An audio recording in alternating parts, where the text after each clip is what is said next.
Well, good evening. I know it's 8 o'clock and we have started, but there are people still joining the webinar, so we'll just wait a few seconds.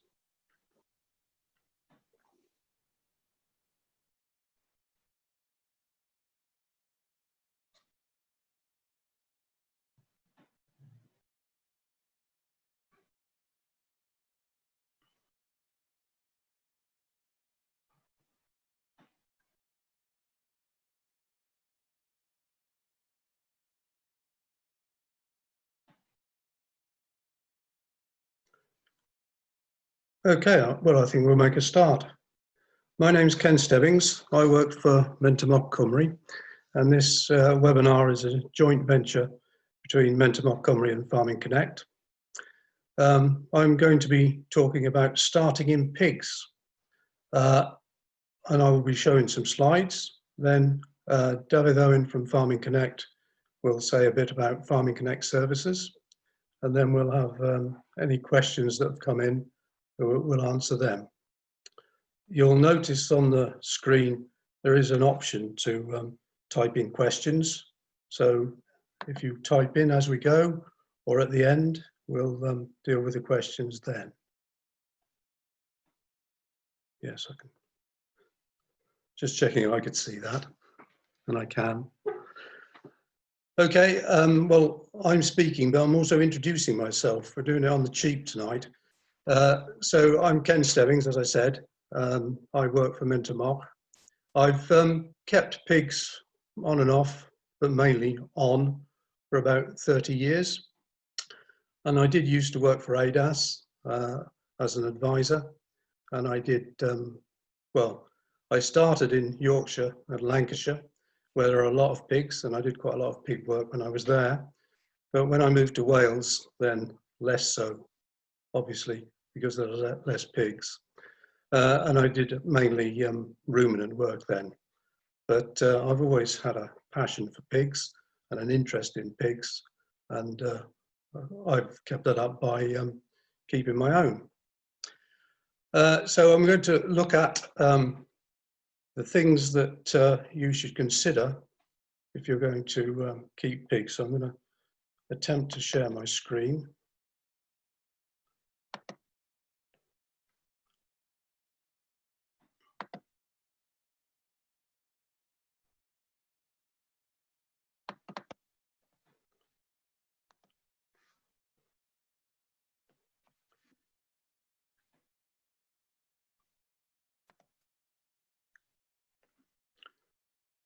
Is that okay, David? Yeah, that's fine, Ken. Yeah. Everybody could see that. Right. Yeah. So that's my opening slide. That's who I am. And I'm going to say, should I keep pigs? And my answer obviously is yes. Can I make a profit? Yes. But you could also make a loss. I'm going to talk now really about keeping a significant number of pigs, really. I think every farm should have half a dozen weaners every year, just to fill their freezer and their relatives and friends' freezers. But that's not really a big business, that's just an interest. I'm going to really concentrate on keeping quite a number and trying to make at least a significant contribution to farm income, if not a living. So we'll go through what are the options to making money or possibly not making money. The Welsh Government and Dechrau collect a lot of data on farm profitability. There's a farm business survey which runs in Wales, but it also runs in England. And they do, I've got a prop here. They produce a book, which is the Farm Business Survey booklet, which comes in the post to most registered farmers. And I think probably people registered with Farming Connect have a copy. But the Welsh data doesn't have anything about pigs, simply because there's not enough viable pig farms in Wales to make a sample to draw data from. So there isn't a page in that booklet devoted to pigs. But they do it in England. So this is, with apologies for showing English data, the farm business income in 2016-17 and 17-18 for various types of farm. And you can see pigs just below halfway, and that in 2016 they made quite a lot of money, and then in 2017 less so, so quite variable. But it's in amongst the averages for all farms, or close to all farms. You can see that the grazing livestock both made less money than the pigs did. So why are some farmers making a profit, and why are some struggling? And it's a combination of all things, and this will be the same for pig farmers as it is for beef and sheep, or for dairy farms, or arable farmers for that matter. The ones who do make money out of it control their costs. They have a high output, so they produce a lot and they sell it at a higher price, higher sale price. And it's all about good farming, so a good efficient system, attention to detail with the stock, having a plan really, setting targets, recording and measuring what you're doing. And it's the same in all farming, and pig farming is no different.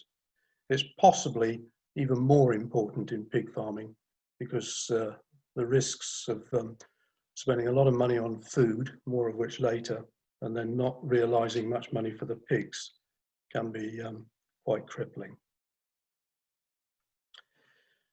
So before you get too many pigs, you need to work out what it is you want to do. What can you realistically do? And what kind of system are you going to look to do? So are they going to be outdoor pigs in arks with a traditional breed? Will you be keeping them indoors by converting farm buildings? Or you could go for the whole hog and purpose build a pig unit and have modern hybrids and a high productive system. And we've got the two extremes there, but it could be anything in between those two extremes. And I think for most people, it probably will be between those two. So you need a plan. So you need to define the system. And all these are interrelated, really. There's no order here. They all need to be done at the same time. So what is the system? What is the market? Where are the pigs going to be sold? Because that's linked back to the system. What are you going to feed? And that links back to the system. How much you're going to spend, because you need to get that back. Well, you need to find that money in the first place, and then you need to be sure that you're going to get it back. And to be sure you're going to get it back, you need to make sure you're going to have a profitable pig enterprise. So indoor, outdoor. And we had a question in advance of the webinar about feeding outside. How can you feed outside with pigs, a herd of 10 or 20 pigs, and not get flattened, I think is the basis of the question. Because anyone entering a field with pigs with 10 or 20 in, if you've got a bucket of food or a bag of food, you're going to get mown down. So the first thing I would say is always try and feed them outside, from outside the fence. So don't go in with them. And if you're going to do that, you need a significant barrier. So a good fence, probably electric. The electric fence is probably the only thing that's going to keep them back. But the main problem with outdoor and feeding them in that way is the mud. It's fine at the moment because it's reasonably dry.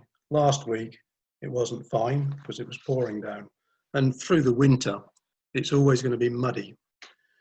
The pig is going to be okay welfare-wise as long as it's got somewhere warm and dry to go, and it can be up to its belly in mud.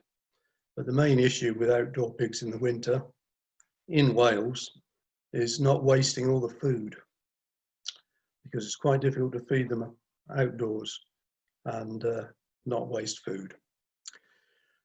Pig breed. This is a big decision, controversial. I'm not going to make a recommendation for a breed because I'll be in trouble straight away. Because if it's not your breed, you're going to have a view on that. And I need to defend my position. But so we won't go there, but we'll look at some breeds in a minute as possible. But in the end, the pig breed is part of the system and it's part of your decision about what you would like to do, what you want to keep, what you get pleasure from to some extent. Is it going to be a breeding herd or just finishing or breeding and finishing? That's a fairly fundamental decision. And then another big one is how many do you aspire to keep? How big is the herd going to be? Pig performance, this relates back to the breed because obviously there's big differences between performance between the breeds. And then the feed and the feeding system. As I've already suggested, the food is a big element of the cost and something that needs to be thought about at the same time as all these other things, indoor, outdoor, breed, and so on. So these are some indoor ones. You can see they're all fairly expensive systems, lots of galvanized steel, obviously with a roof because it's indoors. The one on the bottom left has plastic slats and a lot of galvanized. So these are very expensive systems to install, but obviously they do not waste any food and you have control over the pigs all of the time. You can see in the top picture, you've got confinement places to feed sows individually, so that if you've got any thin ones, they can be separated from anything that's not needing quite as much food. Outdoor, beware of the mud. I've already mentioned mud, and you can probably guess that these pictures were not taken in Wales, where it's flat for a start, isn't it? And the other thing about feeding pigs outside is adequately demonstrated in the left-hand picture. You can also be feeding quite a lot of birds. So there's more food required. Not only does the pig need more food to keep warm, but there's more wastage. But the wastage is really serious if they're fed in the mud. Even on the right-hand picture where there's very little grass left, at least the ground is dry and they could be fed relatively efficiently. But obviously a lower cost system, those arks cost far less than the housing systems we saw in the previous slide. Right, market. This links back to the system. You can only produce pigs that you can sell, so you need to know where they're going to go.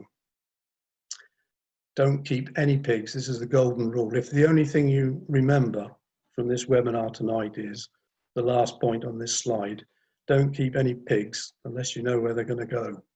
So you must have a market before you start feeding, well, before you buy pigs and then start feeding pigs. You need to know what that market is, where you're going to sell to, and you also need to know what the price will be, or the range of prices you're likely to receive for those pigs. So don't set off without knowing that. I said we'd talk about breed. Well, there's about 20 odd different rare breeds, and I've just picked 4, and I'm not making any comment about which ones you should be keeping. There's a Berkshire, an Ox Sandy and Black, a Gloucester Spot, and a Tamworth there. And anyone who keeps any of those breeds will tell you that they're the best breed to keep. And I'll leave it at that. These 3 breeds are so-called modern breeds. So there's a Welsh, a landrace, and a large white. These are also rare, so they come under the rare breeds, the pedigree breeds. But the difference between these 3 and the previous 4 and all of the other rare breeds that I didn't mention is that at some point these 3 breeds were quite numerous through the 50s, 60s and 70s before they became rare. So these breeds have been numerous and they have been selected for performance. So in terms of growth rate and maternal ability. So they will have a better performance than the breeds from the previous slide. But again, if you keep the rare breeds in the previous slide very well, and you keep these 3 breeds badly, then obviously the rare breeds would still outperform. But there is a difference. So if all things are equal, these 3 breeds will give you a better performance. And then there's the final extreme. This is a hybrid from a breed company. JSR is the breed company. And these are the modern hybrids. So the previous 3 breeds, along with perhaps 1 or 2 other breeds, were used to produce this commercial hybrid through the 60s and 70s, essentially. And the pig industry moved towards keeping these hybrids, and that's why those 3 pedigree breeds, the 3 modern breeds, are now relatively rare.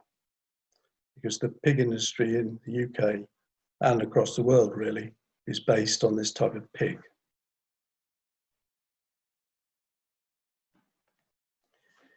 Feed. This links back to the system, and you can probably guess I'm going to say that the breed that you select will dictate to some extent what you feed. And you need to feed the right type of food to the pigs that you keep and the system that those pigs are kept in. So for instance, you could buy from the feed merchant a high specification feed, and most of the feed from feed merchants is fairly high specification, so it would be suitable for the last pig that I showed you a picture of, the modern hybrid. But if you were to feed that outdoors to a traditional breed, then that pig wouldn't utilize that feed very efficiently. It would be too good for it, essentially, and it would be a very expensive way of keeping them. You need to know what the cost of the feed is, and obviously do your sums based on realistic feed prices. Another option if you're farming and have land, and sufficient land, some of the feed can be grown. So this could be cereals if you have suitable land for that, but it could also be forage crops, root crops, for instance, for supplementing some of the other purchased feed. And then the other option, which could also go in there, is the use of byproducts or waste feeds from the human food chain, which are suitable for pigs. The golden rule here is that you mustn't feed anything that's been in a kitchen, either your kitchen or a commercial kitchen, or if there's any risk of meat contamination to that waste. But anything to do with distilling or brewing or the dairy sector, which hasn't been in a kitchen, or vegetable waste, all of these possible options could be used to reduce the overall cost of your feed.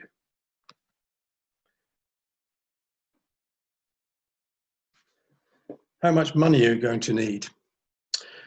If you've got no pigs at the moment, you will need to spend some money on equipment to keep the pigs. You may have some sheds, and you may be able to adapt those sheds. If they're being used for cattle or sheep, the chances are that they've got quite a lot of ventilation, and they should have for cattle and sheep. But for pigs, they're going to need to be dry, and they're going to have less draft. You don't need to keep a cow or a sheep warm, but you do need to keep a pig warm, especially in the winter. So you'll need sheeted gates and feed troughs suitable for pigs, and drinkers that are suitable for pigs. So there will be a certain amount of fixed capital that you'll need to spend before you can keep a significant number of pigs. If you're going to keep them outside, you're going to need to invest in other fixed capital items like the pig arks in the picture earlier, and even electric fencing, because if you just have wire netting fencing, eventually the pigs will be out of there. They will find a way underneath. they'll dig out.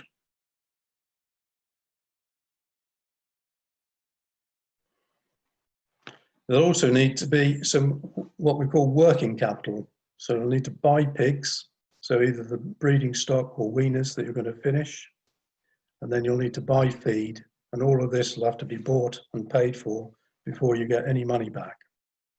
There'll also be the other, what we call variable costs, so straw or bedding, and any vet or medicine, and those type of costs. So they need to be factored in, but that's what we call working capital, and you should be getting that back. The capital for the fixed items will be written off over a longer period.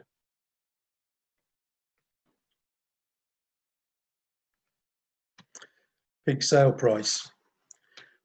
Prices fluctuate, are currently high, and we'll see it, the next slide is a graph showing you that they are up at the moment. But prices fluctuate like they do with any livestock product, really. If you produce milk, beef or lamb, sometimes they're very good and sometimes not so. Obviously, if you've got lambs at the moment, you'll be very pleased. There are periods when the pig price and the feed price will be in opposition, and you may have periods when you trade at a loss. So the trick there is to make the periods that you're making a profit longer than the periods that you're trading at a loss. Not always easy, because you're not entirely in control of the price. This is the average pig price for UK pigs from 2010 up to the present time, and you can see that it's all over the place. So it was very high in 2014, up to £1.70 per kilo. Dead carcass weight, this price. And then within 2 years, it was down at 110. But then within 2 years again, it was back up at over 160. And at the moment, we're currently on a high. We're going up 160 at the moment, and it could easily carry on up. The reason for this being is that the global prices of pigs at the moment are very high because of the African swine fever in China, which is holding the prices up. We don't know how long that'll last, but it'll certainly be for a year or two. It's, well, we always used to say that it was a pig cycle, and that those people who were in pigs, it used to be worse than this. If you go back 20 years, the swing from one high to the next low was very short. In fact, it was usually around about 18 months. And the people who'd been in it a long time would sell everything when the price was high, and then wait for the price to go down, and then go back in again when it was low. But those kind of swings now are less apparent.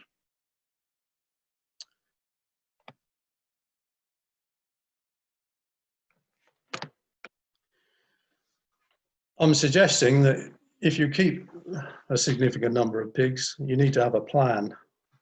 And these are the sort of things that you should write in your plan.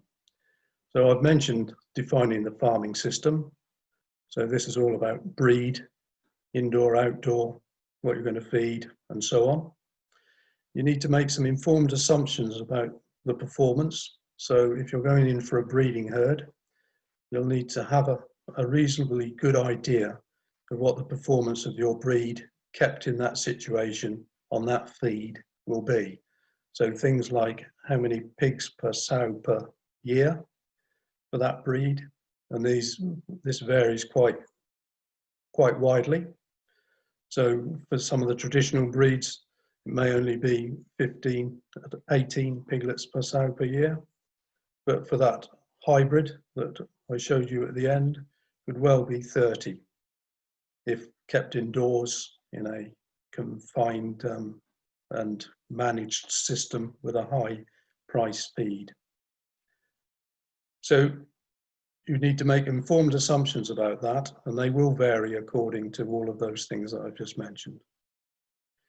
Pig prices will also vary, and again, that may be related to your breed and your system. So for the hybrid, that graph that I showed you, that is for the hybrid pigs, and that would be the standard across the UK, and it's published weekly on the AHDB website, so you can see it. But if you're keeping a more unusual breed and in a more sustainable way, and you can go for a premium price, then you may well realise more for your pigs than that standard pig price on that graph. Fairly common systems would have a all pig price plus calculation. So for instance, if the price at the moment was 170 pence per kilo, dead carcass weight, you could link that to a premium of say 20p. So as the price went up and down, if the all pig price was £1.70, you would get £1.90. And that makes it sort of fair for buyer and seller perhaps. But of course, it's entirely up to you what kind of deal you can get. But those are the type of systems that you could go for. Obviously, the other option is that you can sell directly, in which case you can set your own price. But in the situation that I'm talking about here, where you're going to keep quite a lot of pigs, then selling direct is another enterprise, really. So you produce the pigs, and that's a pig farming enterprise. If you're going to process and sell direct, that's another enterprise, really. And it takes, and speaking as somebody who knows, if you take 5 pigs to the abattoir and sell 10 half pigs in a box, that's quite a day's work, just getting that sorted out, delivered, and getting your money. You can't deliver half a pig to somebody, a friend or family, or anyone else for that matter, and just leave the box and run. You have to have quite a long conversation. So 10 half a pigs, that's a day gone. It's fine if you can afford that amount of time, but if you've got a lot more pigs than that, then that's a full-time job.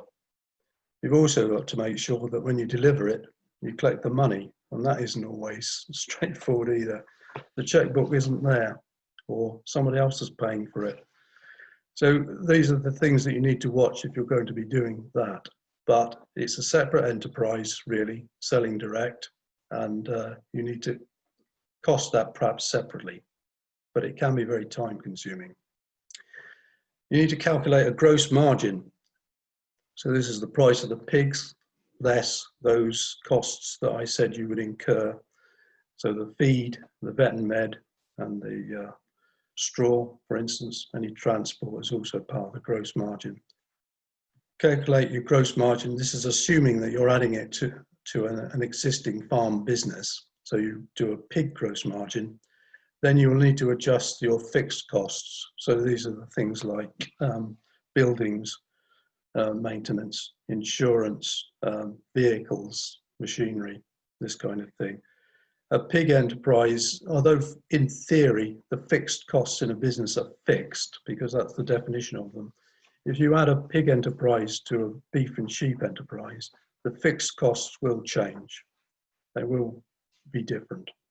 For instance, you could be running quite a lot of electricity if you have heat mats or heat lamps for piglets, so the electricity bill will go up. And there will be adjustments to machinery as well, because you will need to use additional machines for the pigs, perhaps. So in the business plan, you will work out the capital required, forecast the profit from all of those numbers we've just discussed, but you then need to work out your profit sensitivity. So this is how robust the plan is. So if the pig price falls from £1.60 or £1.70 down to £1.20, what's the profit then? And can you exist at that level of profit or even loss, and for how long? If food price changes, will that also affect your profitability? And by how much?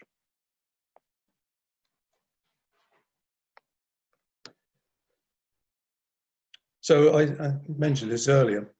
What makes it profitable? Essentially, it's like it is for all farming. It's control of the costs, having a good level of output, so having fast-growing pigs or breeding animals that produce a lot of pigs per sow per year, having a good sale price, and then all of the attention to detail with good farming. So keeping them going, keeping them healthy, and producing a lot.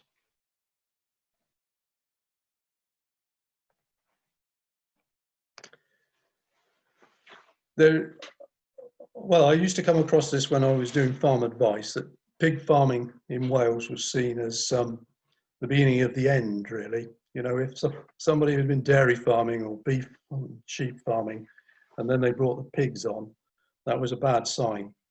That was the sort of last throes of that farm business. That was the reputation it used to have anyway.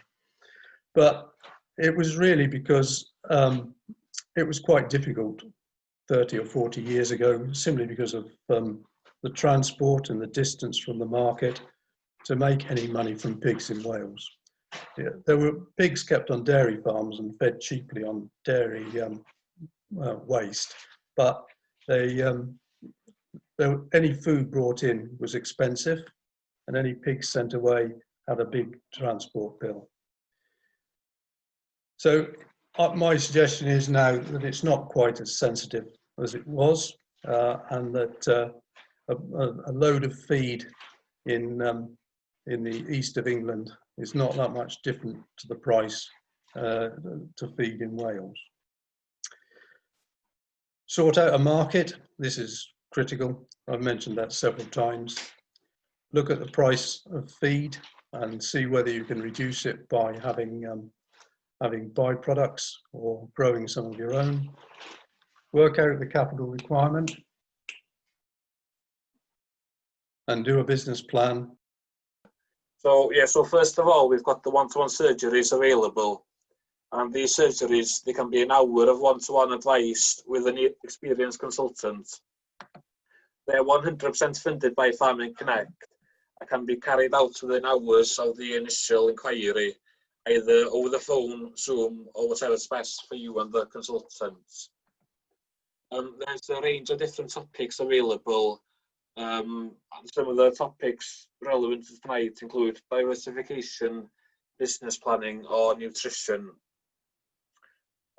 Due to popular demand, the animal health clinics are also back, and yeah, there's £250 available for sampling or testing. All businesses need to be registered with Farming Connect and must confirm their interest before any testing or sampling takes place. And testing should take place within 30 days of the issue date.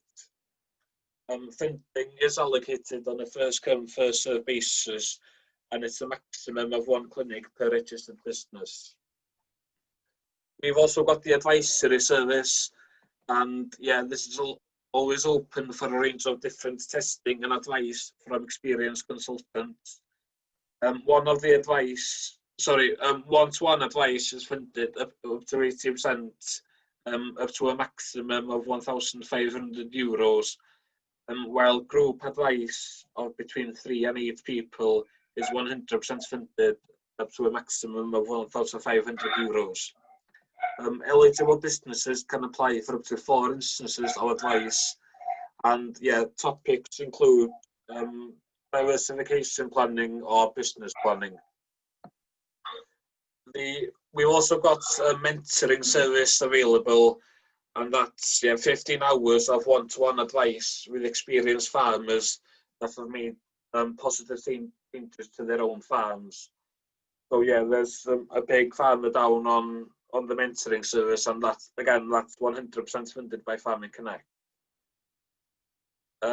Yeah, as all on-farm events or events in halls or hotels have been postponed for the time being, we've got a jam-packed programme of webinars in the pipeline, and yeah, we've had webinars all through the summer.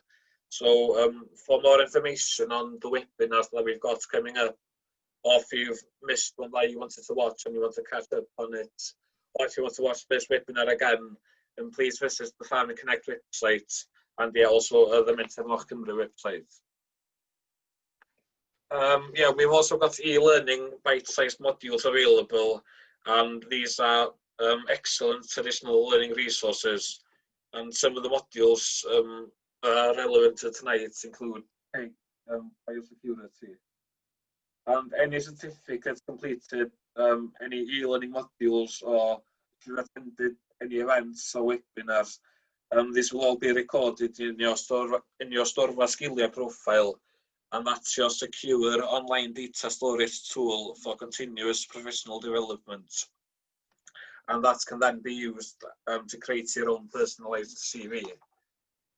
One last thing, I'd like to just draw your attention quickly to the skills and training window. That's opening again next Monday until the 30th of October. And there's over 80 different courses available, and they're all funded up to 80%. And there are courses in the land,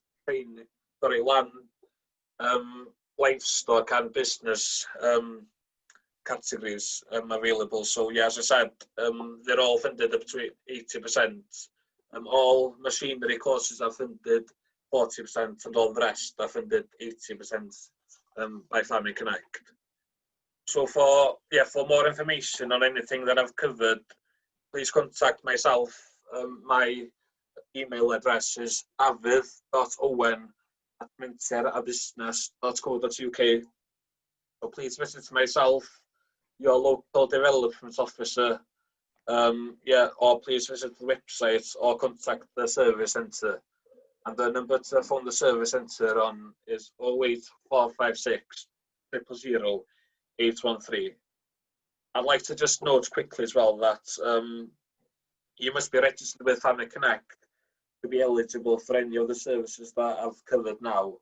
So to register with Farming Connect, if you're obviously not registered already, please visit the website where you'll find the registration form, or contact myself or your local development officer or the service centre, where one of the officers can help you out to fill the form in over the phone.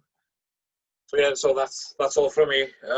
Apologies for the technical difficulties, and we've had a few questions come in. So back to you, Ken. Thank you.